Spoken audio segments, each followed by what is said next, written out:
Welcome to sNAPAshots, conversations with practicing professional and applied anthropologists. Let's meet our next practicing anthropologist. My name is Lauren Penny, and my subfield is medical anthropology.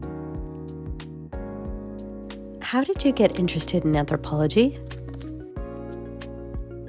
So it was recently at my parents' home, and it was tasked with cleaning out my childhood closet, which was a tremendous task.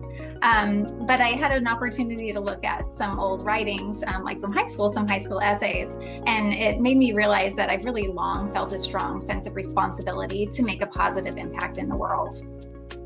And the way I thought about how I would do that back then seems very naive and, quite problematic, given my experiences since.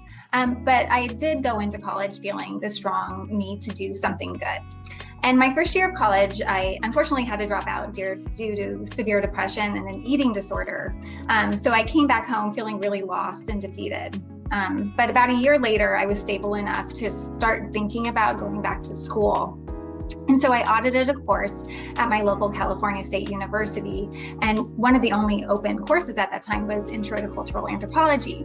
And I very surprisingly loved it. So it really offered me a new perspective on how you could gain a holistic understanding of something. And also, I deeply appreciated the centering of human experience and what felt like a really nuanced and sensitive way. And so I went on to double major in anthropology and psychology as an undergrad, but never really thought of anthropology as something that I could do as a career. However, then I was recommended by one of my professors for a research assistantship at a local anthropologically based research firm, which just happened to be LTG Associates. And viewers in the know that LTG is headed by NAPA stalwarts, Kathleen Crane and Neil Tashima. And so that was just a very fortuitous, very lucky opportunity to see how anthropology can have real world impacts, at least and directly within my community. And so I was very inspired to go on to continue my graduate training at the University of Arizona in medical anthropology and applied anthropology. What types of industry challenges do you get to help solve with this anthropological lens?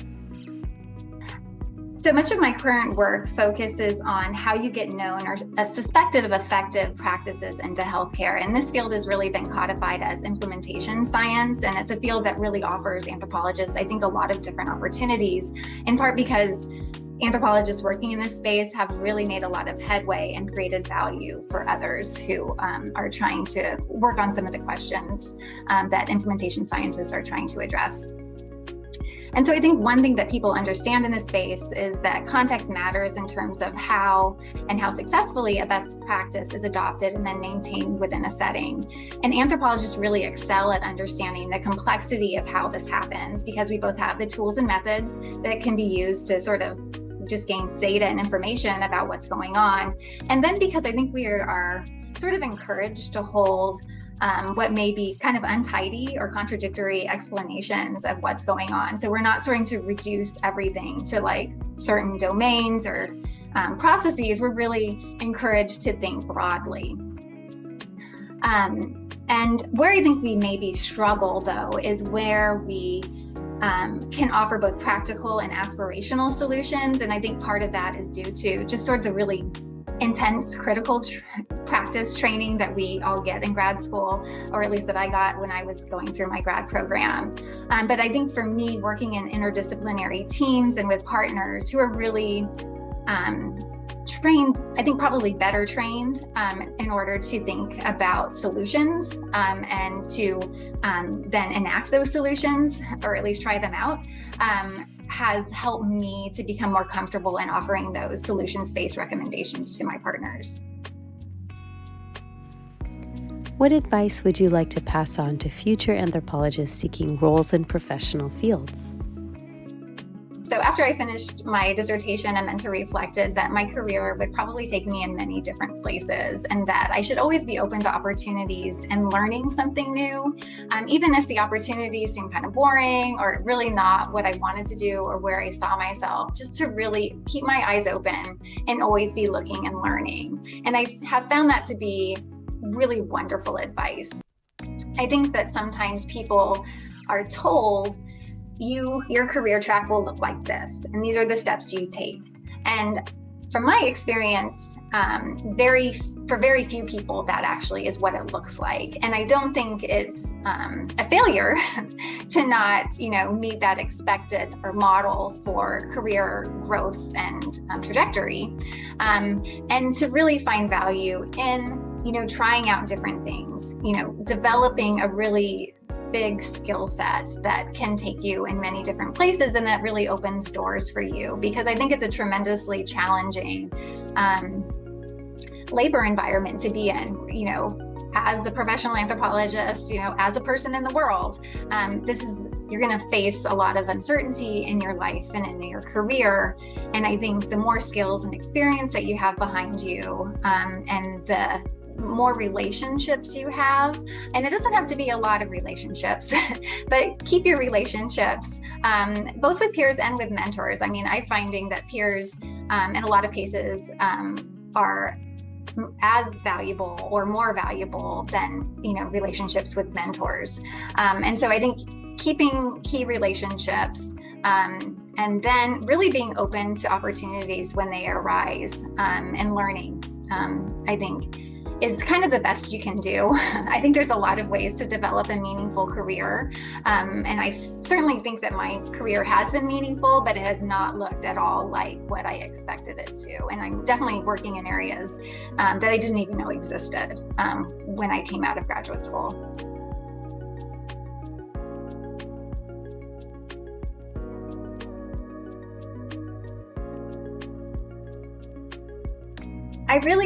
So if I had to give myself an anthropological superpower or identify it, I think that it would be my ability to incorporate a complex array of data sources. It's not frequently that I see people from other disciplines who are able to really incorporate information coming from multiple sources in a sort of rigorous way and systematic way. And so I feel like my training in anthropology really demanded me to do that, to really think about different people's perspectives, and that people could have different points of view, and it's totally okay.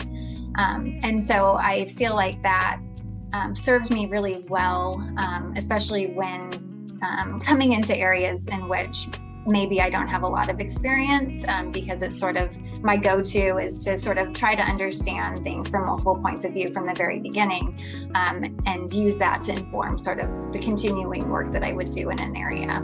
And so I really feel like that is a superpower, and really has been valuable, at least to some of my colleagues. Thank you, Lauren, for sharing your experience as a practicing medical anthropologist. For more sNAPAshots, find us at practicinganthropology.org, Meta, LinkedIn, and Twitter. Save the date, practicing anthropologists. Join NAPA at the Careers Expo November 10th, 2023 in Toronto, Canada. See you there. And it's just been really striking to me how lucky I've been to have so many really strong and female mentors who are also happen to be really great scientists and researchers and evaluators, and have just really provided a beautiful model for what it could be like to be a really successful professional, but also to have a really meaningful career in life. And I'm truly grateful for that.